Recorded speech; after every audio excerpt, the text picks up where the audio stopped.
Assalamualaikum warahmatullahi wabarakatuh. Waalaikumsalam warahmatullahi wabarakatuh.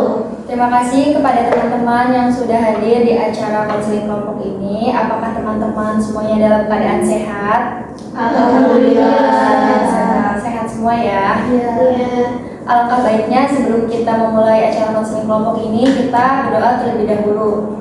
Berdoa dimulai.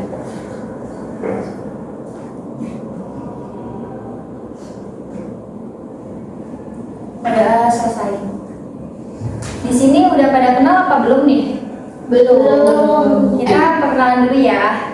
Iya. Jadi perkenalannya itu sebutkan nama, alamat rumah, sama warna kesukaan ya. Mulai dari kakak dulu. Nama kakak Atika Sari, rumahnya di Lampung Timur, warna favoritnya itu hitam. Silahkan mulai dari sini. Nama saya Sri Ganti, alamatnya Bojonegara, warna favoritnya itu biru. Silahkan selanjutnya. Perkenalkan, nama saya Dina Mulia, alamatnya dari Cilegon, warna kesukaannya pink. Silahkan. Saya Meli dari Cikesal, warna favorit biru. Oke, perkenalkan, nama saya Anissa dari alamat saya dari Keragilan, warna kesukaan saya merah. Ya, selanjutnya. Saya Ika Tigasari, alamat saya Keragilan, warna favorit saya krem. Kita coba dulu ya. Ini pasti belum pada kenal ya semuanya. Iya. Iya kan? Benar nggak? Iya. Ya, kita coba. Coba Sri sebutin nama yang di depannya, terus warna kesukaannya apa dan dari mana. Namanya Anissa Wandari, dari Keragilan, warna favoritnya itu merah. Betul nggak? Betul. Coba Anissa sebutin yang di depannya. Namanya siapa? Namanya Dina Mulia, alamatnya dari Cilegon, warna kesukaannya pink. Coba ini Iin ya namanya. Iya bukan? Iya. Coba sebutin yang di seberang sana. Namanya itu Meliana, alamatnya dari Cikesal, warna kesukaannya biru. Cukup ya di sini ya. Udah pada kenal kan ya? Sudah. Nah, sebelumnya teman-teman udah pernah melakukan konseling kelompok belum sebelumnya? Belum. Berarti belum ada yang tahu ya apa itu konseling kelompok? Belum. Tahu. Izinkan kakak memaparkan sedikit ya tentang konseling kelompok. Boleh? Boleh. Konseling kelompok adalah salah satu layanan bimbingan dan konseling yang memanfaatkan dinamika kelompok untuk mengentaskan permasalahan yang ada di dalam diri klien. Kemudian ada tujuannya yaitu untuk mengentaskan permasalahan yang ada di dalam diri klien. Nah, fungsinya itu, fungsi utamanya yaitu pengentasan ya. Nah, di dalam konseling kelompok ini terdapat PK atau pemimpin kelompok, yaitu kakak sendiri, dan anggota kelompok yaitu teman-teman semua ya. Iya. Nah, diharapkan teman-teman aktif dalam mengikuti acara konseling kelompok ini, aktif bertanya, menanggapi, memberi saran, dan sebagainya ya. Nah, di dalam konseling kelompok ini terdapat asas ya. Jadi asasnya itu ada 5. Yang pertama itu ada asas kerahasiaan. Jadi teman-teman harus menjaga ya rahasia yang teman-teman semua ini dapat dari konseling kelompok ini. Ada asas keterbukaan. Teman-teman harus terbuka ya dalam menceritakan permasalahannya, khususnya bagi yang bercerita ya. Kemudian ada asas kesukarelaan. Jadi teman-teman sukarela nggak nih dalam mengikuti acara konseling kelompok ini? Sukarela. Serius? Sukarela? Iya. Serius ya. Kemudian ada asas kegiatan. Nah, kita ini sedang melakukan asas kegiatan ya, yaitu konseling kelompok. Dan yang terakhir itu ada asas kenormatifan. Jadi teman-teman harus menjaga norma-norma ya di dalam acara konseling kelompok ini. Tidak boleh berkata kasar kayak gitu ya. Jadi duduknya juga harus rapi kayak gitu ya. Paham sampai sini? Paham. Nah, jadi dalam konseling kelompok ini asas utamanya yaitu asas kerahasiaan ya teman-teman ya. Iya. Nah, dan di dalam konseling kelompok juga ada ikrar atau janji. Jadi adanya ikrar atau janji ini untuk menjaga rahasia ya di dalam konseling kelompok ini ya teman-teman. Nanti kakak akan memulai ikrar atau janjinya dan teman-teman mengikuti ya. Ya, siap semuanya? Siap. Kakak dulu ya. Bismillahirrahmanirrahim. Bismillahirrahmanirrahim. Saya sebutkan nama masing-masing. Saya Anissa Wulandari Dengan ini menyatakan bahwa saya sanggup dan bersedia bahwa saya sanggup dan bersedia menerima, menyimpan, memelihara, menjaga, dan merahasiakan segala data atau keterangan yang saya terima baik dari klien saya maupun dari siapapun juga, yaitu data atau keterangan yang tidak boleh dan tidak layak diketahui oleh orang lain. Jadi teman-teman semuanya sudah membaca ikrar ya atau janji. Jadi teman-teman tidak boleh menyebarluaskan ya data atau keterangan yang teman-teman semua dapat dari konseling kelompok ini. Nah, sebelum masuk ke acara inti, apakah teman-teman ada yang ingin ke kamar mandi terlebih dahulu? Silakan teman-teman untuk menyimpan barang-barangnya di atas meja. Maksudnya yang barang-barang di atas meja silahkan disimpan.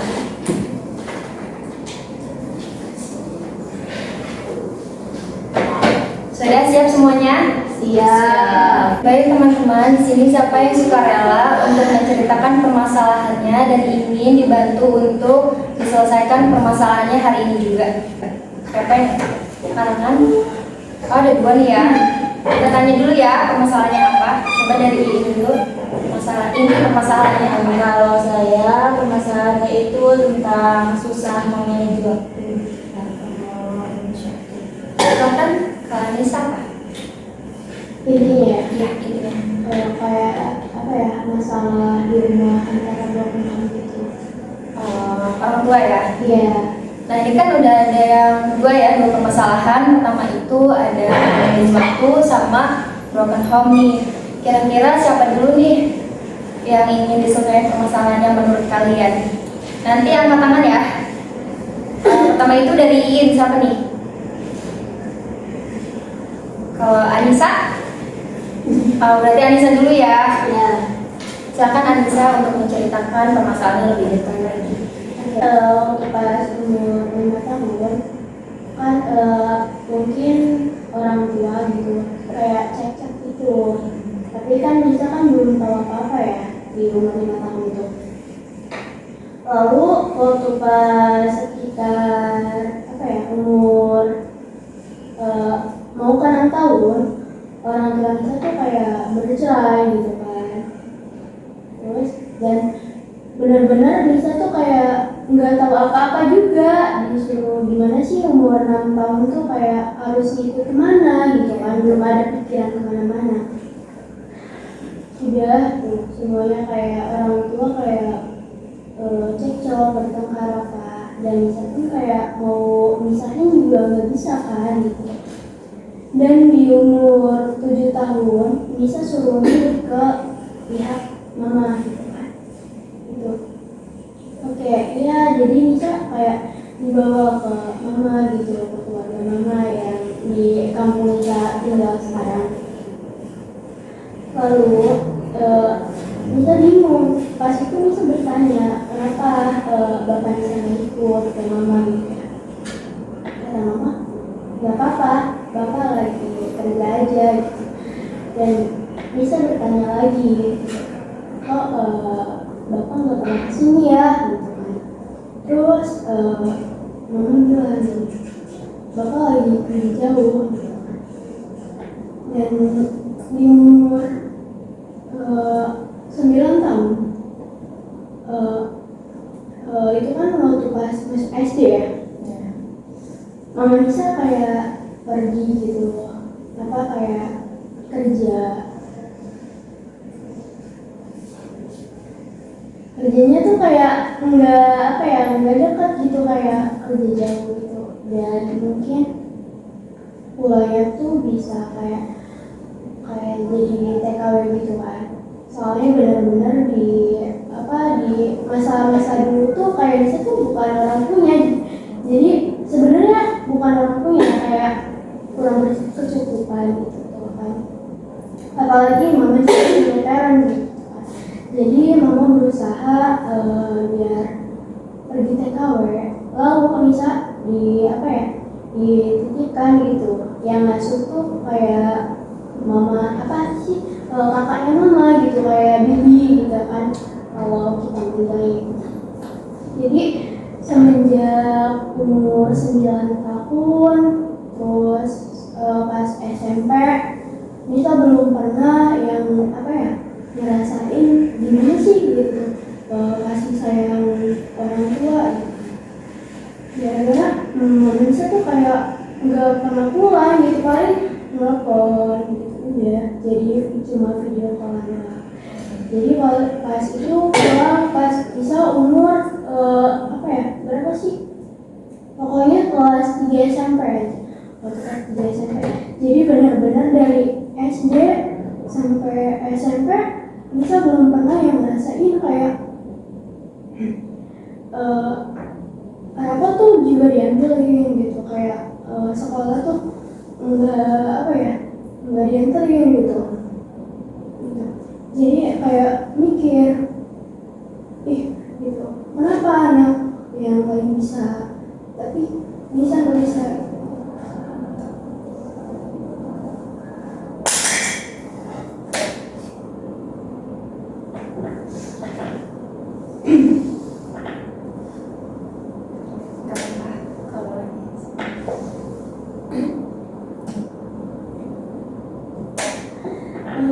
Jadi sempat waktu pas kelas 6 kan perpisahan gitu ya, wisuda gitu.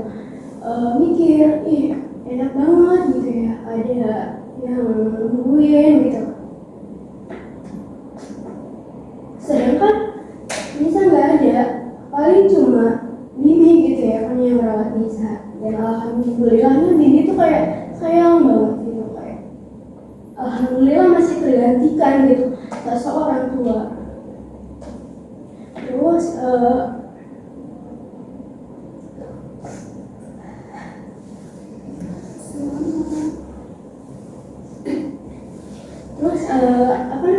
suaminya bibi juga kayak sayang banget. Jadi sekarang tuh manggil bibi tuh kayak mama gitu. Terus suaminya bibi Nisa panggil ayah gitu kan.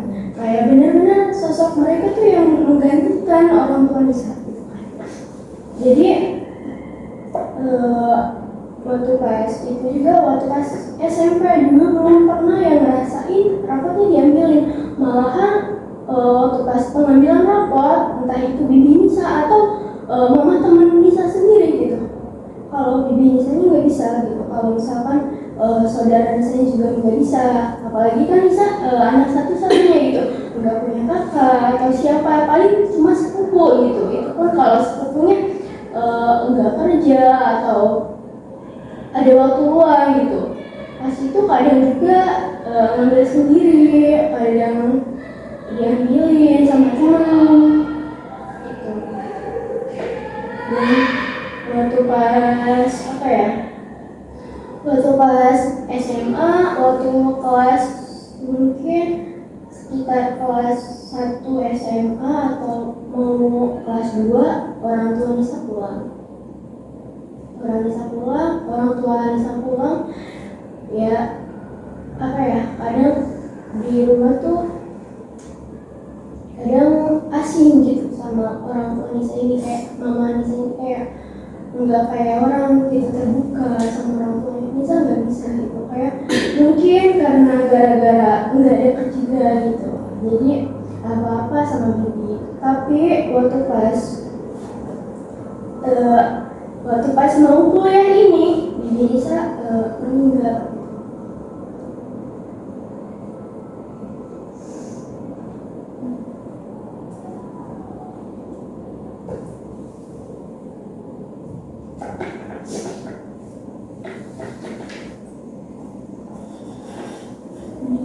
Jadi ya benar-benar ini tuh kayak ya udah gitu. sama Mama Nisa. Dan pas meninggal itu ya Nisa sangat terpukul banget. Gimana sih dari umur 9 tahun gitu kan.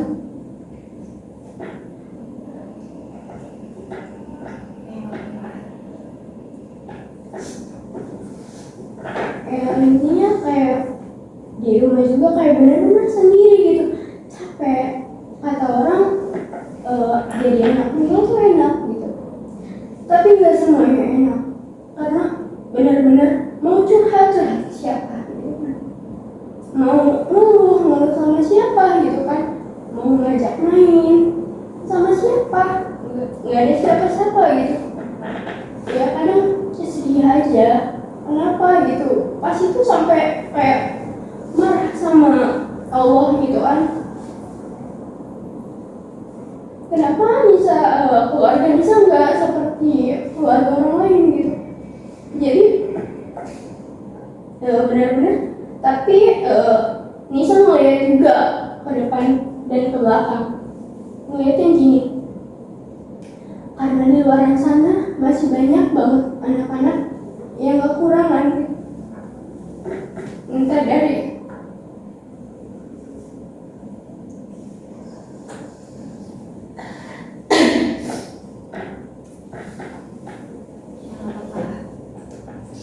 keluar aja dulu semuanya.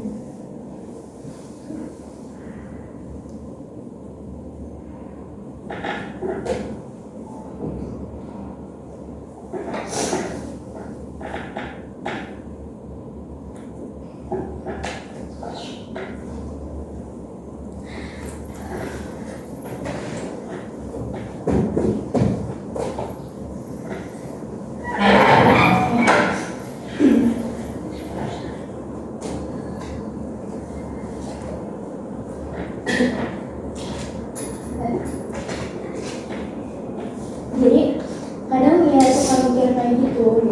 Jadi intinya kalian semuanya ada yang udah ada yang masih mempunyai keluarga, ada yang belum. Intinya sayangilah mereka gitu kan, selagi mereka masih ada, selagi mereka masih lengkap gitu. Ya sih, coba aja cukup. Ya, jadi inti permasalahan dari anak saya ini tentang kurangnya kasih sayang dari orang tua dari bapak ini ya gitu. Jadi teman-teman, apakah ada yang ingin bertanya tentang permasalahan Anissa? Silahkan. Ya silahkan Sri. Dibutuhkan apa sih kayak sebenarnya? Apa faktor penyebabnya kalau bisa sampai tadi? Kayak faktornya mungkin gara-gara kata mama ini ya, dari keluarga bapak juga sih, karena keluarga bapak kan orang punya gitu kan. Jadi kayak saudaranya tuh kayak apa ya, saudara sama orang tuanya tuh kayak nggak setuju gitu sama mama. Sedangkan bapak sama mama tuh kayak umur berapa tuh mereka udah nikah gitu, kayak masih muda udah nikah. Jadi kayak nggak setuju gitu orang tua bapak ini. Jadi akhirnya kayak terus kakak-kakak bapak juga kayak gimana gitu. Terus mama kayak udah capek gitu sama omongan dari keluarga itu.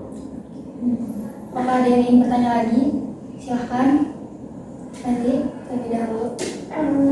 Sekarang kan Nisa kan tinggalnya udah sama mama tuh ya di rumah. Kan mungkin dari kecil tinggalnya sama bibi dan udah gede juga nggak tinggal sama mama.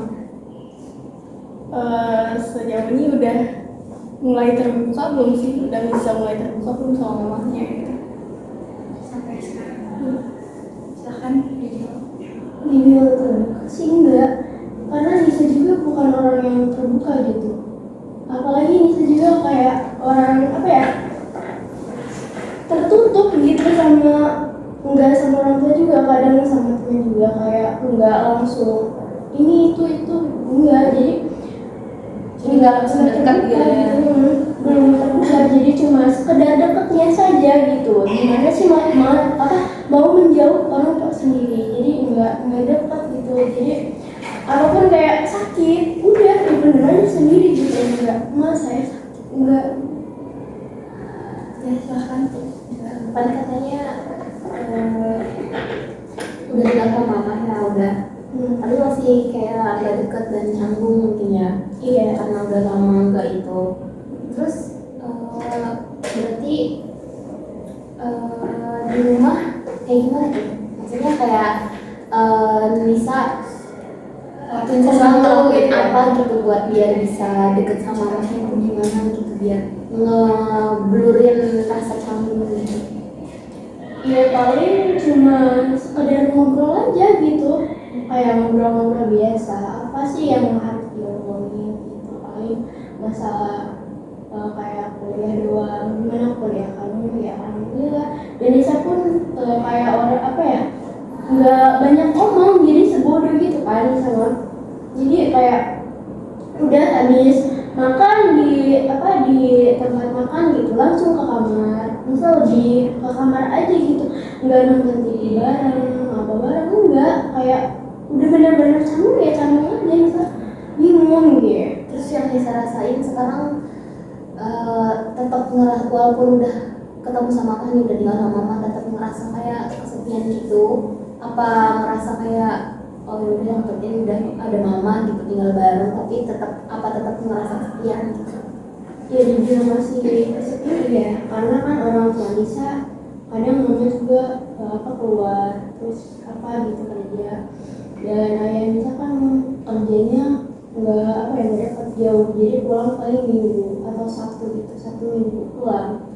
Jadi kalau misalkan Nisa libur online gitu, pasti kan bisa di rumah sendirian, udah sendirian aja, dan saudara pada kerja juga, gak ada yang seumuran, jadi benar-benar sendiri gitu, gak ada siapa-siapa di rumah. Apakah ada yang ingin bertanya lagi? Apa sudah cukup? Cukup. Untuk selanjutnya, siapa di sini yang ingin memberi solusi atau tanggapan terhadap permasalahan dari Anissa? Silahkan. Kalau menurut saya ya, itu kan misalkan masih canggung gitu ya, masih nggak bisa terbuka sama mamanya. Kalau menurut saya coba Nisa itu lebih dekat lagi sama mama gitu, coba lebih terbuka.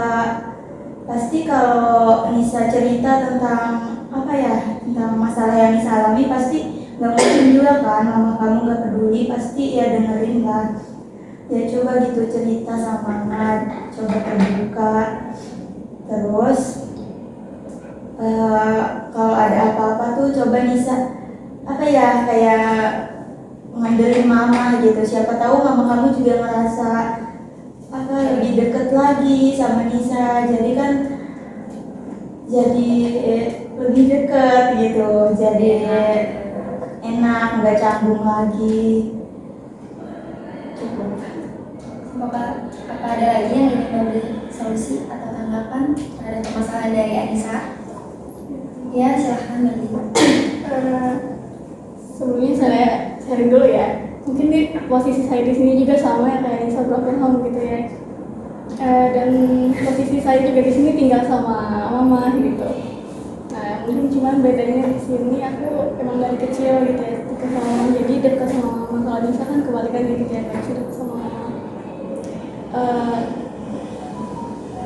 Aku kalau di posisi Nisa sih pernah nggak deket ya sama bapak. Waktu itu posisinya mama sama bapak hampir balik lagi, dan di situ aku harus aku dong yang usaha karena kakak-kakak aku kan kayak dibodohin gitu, nggak setuju gitu ya kalau mama sama bapak balik. Di situ kan cuma aku gitu. Di situ aku kayak emang dari kecil nggak pernah ketemu gitu ya, nggak deket. Terus di situ aku nyoba, oh ini bapak aku, nggak pernah ketemu karena kecil, ini bapak aku. Di situ aku nyoba buat jadi orang yang seolah aku dari kecil dirawat sama bapak aku gitu. Pokoknya deket, so iya cerita gitu kan. Dan akhirnya lama-lama juga bisa lulus sih kalau menurut aku orang tua mah. Ya intinya di sini Nisa juga bener ya katain tadi, coba buat ngobrol lagi gitu. Kalaupun emang Nisa nggak nyaman gitu kan, seenggaknya dikit lah biar orang tua tuh ngerasa ya anak saya tuh butuh saya gitu, butuh mendengar gitu. Itu biasanya. Cukup? Sudah? Apakah ada yang ingin memberi solusi lagi? Cukup? Cukup. Kan sudah banyak ya solusi-solusi dari teman-teman semua. Untuk kedepannya apa yang akan disarankan? Ya mungkin harus terbuka. Coba suaranya lebih keras. Mungkin kedepannya harus lebih terbuka lagi sama ya mungkin menurut saya itu berat karena semua orang berbeda-beda ya sikapnya, tapi bisa berusaha untuk kedepannya lebih mendekatkan sama iya sama orang tua ya. Apakah Nisa sudah merasa terbantu dari solusi-solusi teman-teman semua ini? Alhamdulillah terbantu karena apa ya ini juga pelajaran buat teman-teman semua. Untuk kedepannya apakah perlu kita lakukan konseling kembali? Apakah sudah cukup sampai sini saja? Sudah cukup. Sudah cukup ya? Iya. Oke, terima kasih Nisa. Yang pertama tadi sudah selesai. Ada permasalahan dari Iin tadi kurangnya memanage waktu ya. Apakah boleh untuk dibahas sekarang? Boleh. Silahkan Iin untuk menceritakan permasalahan yang lebih detail lagi. Ya, jadi saya kan susah banget ya Mohon maaf, agak dikerasin suaranya. Jadi saya itu kan susah banget memanage waktu gitu tuh.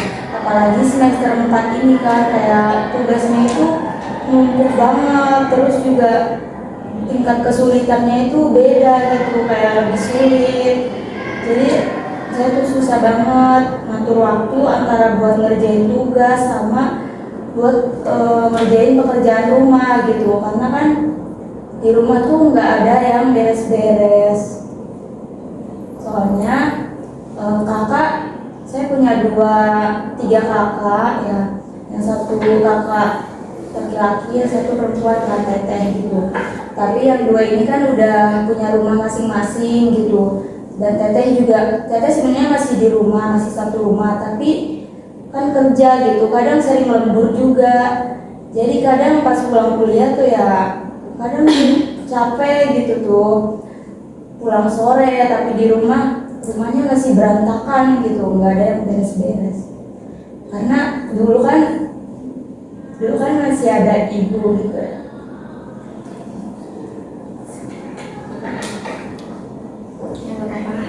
Iya, jadi intinya tuh saya tuh susah banget gitu manage waktu karena capek gitu kan, habis kuliah juga. Terus kadang tuh habis kuliah kan tiduran gitu.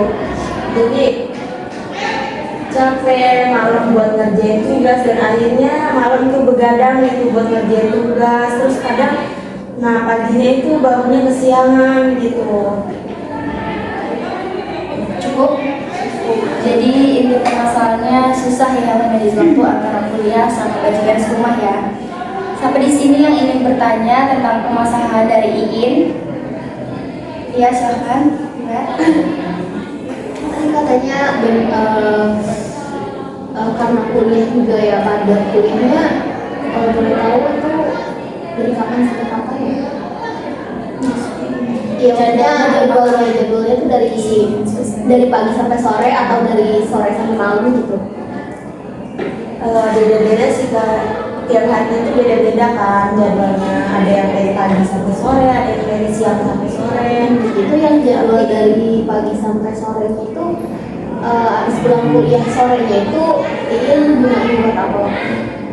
Ya itu buat beres-beres gitu. Tapi kadang kalau lagi benar-benar capek ya udah gitu, biarin aja. Tapi dari saya tuh merasa kesel sendiri karena rumahnya masih berantakan gitu kan. Jadi ya akhirnya beres-beres juga. Sore pulang kuliah itu. Iya. Terus malamnya? Malam kadang dipakai buat ngerjain tugas gitu. Jadi capek gitu ya. Apakah ada yang ingin bertanya lagi? Sudah cukup? Selanjutnya itu ada yang ingin memberi solusi atau tanggapan terhadap permasalahan dari Iin? Silahkan teman-teman. di sini kan ini kan tadi katanya capek kan beres-beres rumah, pulang dari kampus semua masih acak-acakan gitu kan. Kalau menurut aku sih sebelum kuliah sempetin mungkin ya minimal nyapuin rumah gitu ya. Kalau misalkan nggak sempat yang lainnya gitu, minimal sapuin rumah biar nanti kalau ingin pulang ngampus gitu kan, kalaupun ngampus nggak terlalu kotor gitu kan, nggak terlalu berantakan rumahnya gitu. Keluar kan sebelum berangkat kan mungkin udah disapuin gitu kan, paling nanti anak kecil main paling berantakan kan mainan.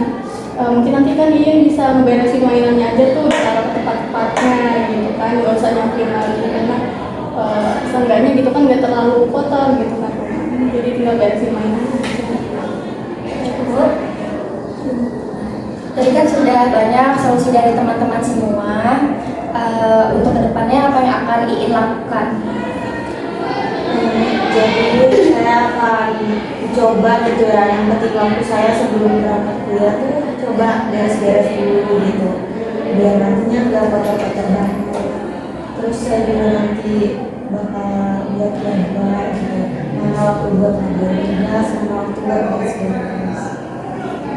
Apakah Iin sudah terbantu dari solusi teman-teman semua ini? Alhamdulillah terbantu karena sudah dapat solusinya. Untuk kedepannya apakah perlu dilakukan konseling kembali? Apakah sudah cukup sampai sini saja? Sepertinya sudah cukup. Oke, terima kasih Iin. Setelah kita melakukan konseling kelompok ini, apa perasaan teman-teman semua nih? Silakan siapa yang ingin memberi kesannya atau pesannya? Ya silakan. Pesannya alhamdulillah ya. Jadi kita bisa saling sharing gitu, tentang keluarga juga. Mungkin buat kedepannya kan kita sebagai cewek-cewek nih ya, kan perempuan pasti mempunyai anak. Jadi jangan sampai lah yang bisa alamin ke keturunan kita nanti. Jadi alhamdulillah cukup. Senang gitu banget ya. Apakah ada yang ingin menyampaikan perasaannya lagi? Ya silahkan. Saya merasa lebih tenang gitu karena sudah cerita gitu sama teman-teman semua, udah dapat solusi juga, itu bikin saya merasa agak lebih tenang. Sudah cukup? Silahkan dari Dila.